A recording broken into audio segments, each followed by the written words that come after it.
নমস্কার বন্ধুরা, আমি Sanchita. Sanchita's essence stitching tutorial YouTube চ্যানেলে আপনাদের সবাইকে স্বাগত। তো কালকে যে কুর্তিটা দেখেছিলাম, আজকে তার স্লিভ ডিজাইনটা দেখব। এই যে ফোর ফোল্ড ফ্যাব্রিক, এই অংশটা একটু অসমান রয়েছে, তাই একদম সমান করে নিলাম।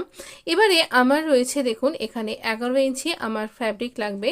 আমি এক্সট্রা আরও 4.25 ইঞ্চি এরকম মতন এক্সট্রা নিয়েছি। তো নেবার পর এই অংশটাতে আমি দাগ দিয়ে নিচ্ছি। এই অংশটাতে হিসাবে আমি স্লিভের মেজারমেন্ট করছি। 3.5 ইঞ্চি ড্রপ দিলাম, 2 ইঞ্চি আমি লুজিং দিলাম। আর এখানে লেন্থটাও রয়েছে আমার 8 ইঞ্চি মতন, সামান্য একটুখানি বাড়বে এই লেন্থটা। তো এখানে 2 ইঞ্চি এখানে আমি লুজিং দিয়ে এইভাবে আর্ম রাউন্ডটা রেডি করে নিচ্ছি। এইভাবে দাগ দিয়ে নিলাম। আর এবারে এই যে এই বরাবর দেখুন, আমি এখানে আমরা প্লিট তৈরি করব, পাফ স্লিভ তৈরি করব। তো এই বরাবর আমি এখানে স্লিভের যে বটমটা সেখানে মার্ক করলাম। আর সেই হিসাবে এখানে রাখছি আমি এখানে 8.5 ইঞ্চি, 9 ইঞ্চি মতন আমি এখানে রাখছি। আর এইরকমভাবে কার্ভ লাইন ড্র করে দেব। দেবার পর এই দাগ বরাবর আমরা এখানে পুরো কাট করে নেব। ভীষণ ইজি, একটা ভীষণ স্টাইলিশ স্লিভ ডিজাইন। আমি আরেকবার মনে করিয়ে দিই, এখানে এই অংশগুলো ছোট ছোট কাট করে দেব। একবার মনে করে দিচ্ছি, এটা 2 মিটার ফ্যাব্রিক ছিল আমাদের। আর এই 2 মিটার ফ্যাব্রিকের মধ্যেও এটা 35 ইঞ্চ এই ফ্যাব্রিকটার উইথ। তাই দিয়ে আমরা এত সুন্দর একটা ফুল লেন্থের একটা কুর্তি তৈরি করেছি, যার ভীষণ সুন্দর নেক ডিজাইন আগের ভিডিওতে শেয়ার করেছি। আর এই সুন্দর স্লিভ ডিজাইনটা আজকে শেয়ার করছি।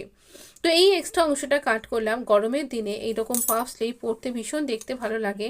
আর তার সাথে আমি এখানে কাফ তৈরি করব।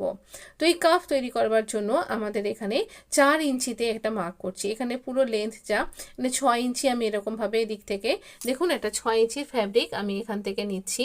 আর এটা এরকম 3 ইঞ্চি মতন নিচ্ছি।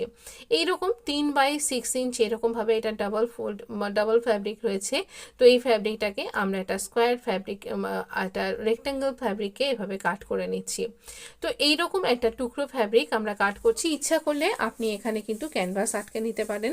তো এবার আমরা এই ফ্যাব্রিকটার একদম মিডলটা এরকমভাবে ইমপ্রেশন ক্রিয়েট করুন মাঝখানটাতে করে এখানে 4 ইঞ্চিতে আমরা মার্ক করলাম। 4 ইঞ্চিতে যেখানে মার্ক করেছি এইভাবে দাগ দিয়ে নিচ্ছি, দুদিকেই যাতে দাগটা পড়ে। আর সেখানে আমরা দাগ বরাবর এখানটাতে কাট করব।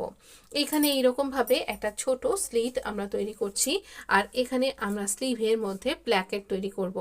স্লিভের মধ্যে প্ল্যাকেট তৈরি করব, এর আগেও দেখিয়েছি। আর এবারটা সব থেকে সোজা, দেখুন আপনি ঠিক পারবেন।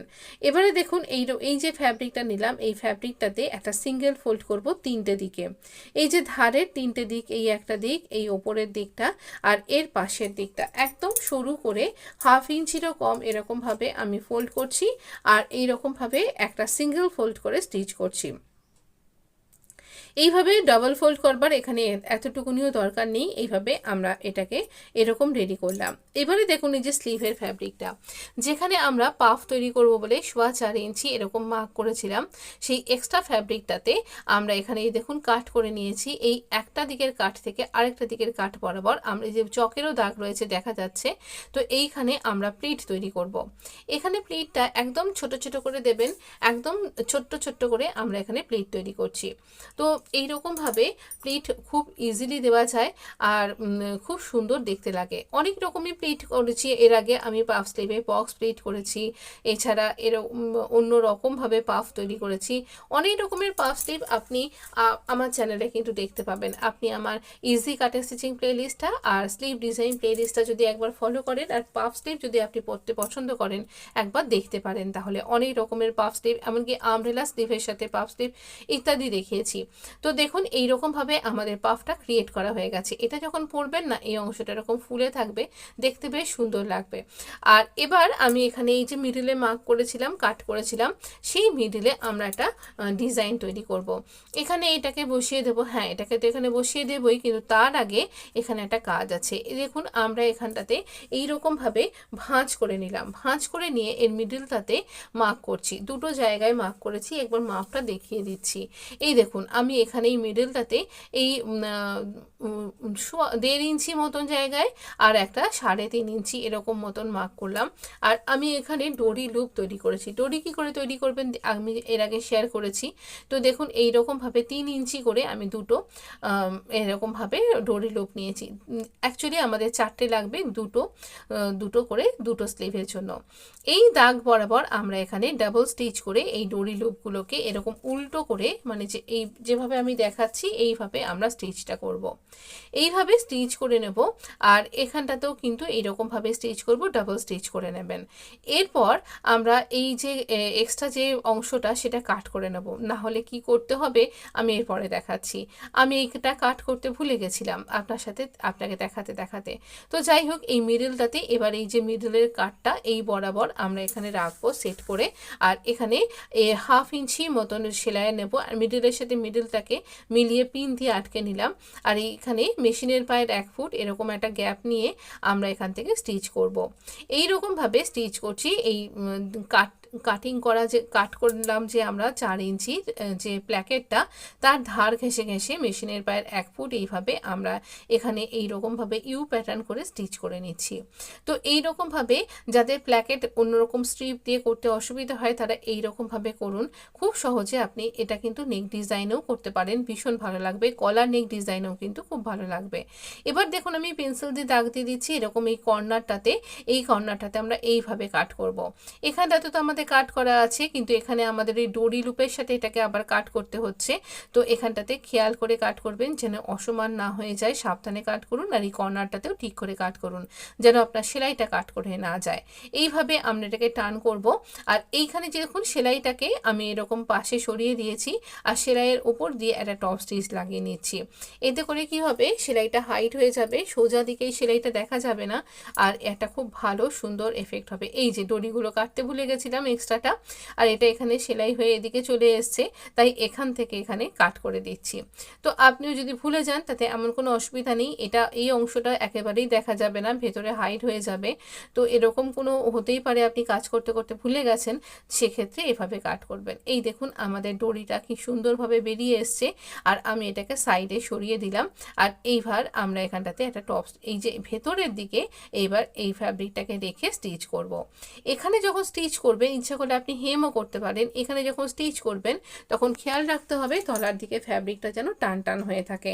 একটু যদি ফ্যাব্রিক এখানে দলা পাকিয়ে যায় তাহলে দেখতে কিন্তু বাজে লাগবে, আর ফিনিশিংটাও ভালো হবে না। তাই টান টান করে এখানটা স্টিচ করবেন, তলার ফ্যাব্রিকটা যেন সমানভাবে মসৃণভাবে থাকে, সমানভাবে এটা স্টিচ হবে। এইভাবে পুরো এন্ড পর্যন্ত আমরা স্টিচ করে নেব। আমাদের সুন্দরভাবে ডোরি লুপ প্ল্যাকেটের সাথে রেডি হয়ে গেছে। এবারে আমরা কাফটা তৈরি করব। তার জন্য এই অংশটাতে আমরা এরকমভাবে গ্যাদার ক্রিয়েট করে প্লিট তৈরি করছি। আপনি ইচ্ছা করলে ছোট ছোট প্লিটও কিন্তু এভাবে দিতে পারেন। আমি দুদিকেই প্লিট এভাবে যতখানি আমি এখানে বটমটা রেখেছিলাম, ওখানে দেখেছিলাম আমরা ওখানে 8 ইঞ্চি এরকম হয়েছিল, তো সেই রকমই মেজারমেন্টটাকে রেখে সেই পর্যন্ত আমরা এখানটাতে এইভাবে প্লিট ক্রিয়েট করছি, গ্যাদার ক্রিয়েট করে প্লিট তৈরি করে নিচ্ছি। খুব ইজি এটা তৈরি করা। এরকমভাবে আমরা রেডি করে নিলাম। এবারে আমরা নেক ডিজাইনের সময় যে ফ্যাব্রিকটা ইউজ করেছিলাম এই ফ্যাব্রিকটা, তো এই ফ্যাব্রিকটা তাই স্লিভের মধ্যে দেব। কাফটা তৈরি করব। এটা 3.5 ইঞ্চি এর ওয়েটটা রয়েছে, আর এর লেন্থটা রয়েছে যতটা আমরা এই বটমটা আমার ততটা। তো এইরকমভাবে এর স্টিচিং লাইনটার এখানে এই ফ্যাব্রিকেরও সোজা দিক আর আমার স্লিভেরও সোজা দিকটা আমার দিকে ফেস করে রয়েছে।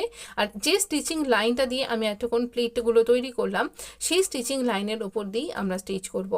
আলাদা করে স্টিচিং লাইন কিন্তু আমরা ক্রিয়েট করব না। আর একদম খেয়াল করে স্টিচ করতে হবে যেন, যদি দেখেন যে আপনার প্লিট একটু বেশি হয়ে গেছে আপনার এই কাফের থেকে, তাহলে একটু প্লিট খুলে দেবেন। আর যদি দেখছেন যে কাফটা বেশি হয়ে যাচ্ছে, প্লিটের ফ্যাব্রিকটা অনেক বেশি কমে যাচ্ছে, সেক্ষেত্রে প্লিট আর একটুখানি আরও 2-1টা প্লিট দিয়ে নেবেন। তো এখানে আমার একদম ঠিকঠাক অ্যাকুরেট হয়ে গেছিলো, কোনো কিছু বাড়াতে বা কমাতে হয়নি, আর না হলে পারে সেটা করতে হতো। এইভাবে স্টিচ করে নিলাম। এবারে আমরা এটাকে টার্ন করে নেব। যখন টার্ন করব এরকম একটা সিঙ্গেল ফোল্ড করব, আর এই যে সেলাইটা তার উপর দিয়েই এরকমভাবে স্টিচ করব। এখানে একটা অসুবিধা হয়ে গেছে, আমি সুতোটা চেঞ্জ করতে ভুলে গেছিলাম, পরের বার খেয়াল হয়েছিল চেঞ্জ করলাম। তো আপনি এরকম করবেন না, যে ফ্যাব্রিক দিয়ে আপনি স্টিচ করবেন সেই ফ্যাব্রিকেরই আপনি থ্রেড ইউজ করবেন, তবেই কিন্তু দেখতে ভালো হবে। তো এইভাবে আমরা এখানে কাফটা পুরোপুরি স্টিচ স্টিচটা কমপ্লিট করব। ভীষণ ইজি, এখানে আপনি উডেন বাটন স্টিচ করতে পারেন, যেমনটা আমি এর আগে আমার নেক ডিজাইনে উডেন বাটন অ্যাটাচ করেছিলাম। তো এক্ষেত্রেও আপনি উডেন বাটন অ্যাটাচ করতে পারেন, বা এখানে কোনো পার্ল অ্যাটাচ করতে পারেন, বা আপনি যদি পার্টি ওয়্যার করছেন তাহলে পরে আপনি গোল্ডেন পার্ল অ্যাটাচ করতে পারেন। অনেক রকমের বাটন পাওয়া যায়, বা আপনি ফ্যাব্রিক বাটন বা পোটলি বাটনও কিন্তু ইউজ করতে পারেন। পোটলি বাটন কী রকমভাবে আপনি তৈরি করতে পারেন তার দুখানা ভিডিও আছে আমার চ্যানেলে, আপনি একবার দেখতে নিতে পারেন, খুব ইজি তৈরি করা।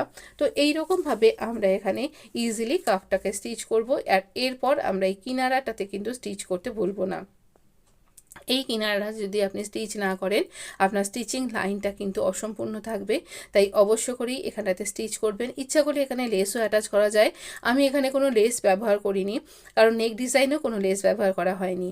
তো এইভাবে আমি স্লিভটা তৈরি করলাম, যখন পরবেন ভীষণ সুন্দর দেখতে লাগবে, ভীষণ ট্রেন্ডি এই কাফ স্লিভ এবং পাফ স্লিভটা। একই সাথে একটা ভিডিওর মধ্যে একই স্লিভ ডিজাইনের মধ্যে পাফ এবং কাফ একই সাথে তৈরি হয়েছে, অবশ্যই জানাতে ভুলবেন না কেমন লাগলো। ভালো লাগলে লাইক সাবস্ক্রাইব করে পাশে থাকতে ভুলবেন না। ধন্যবাদ বন্ধু।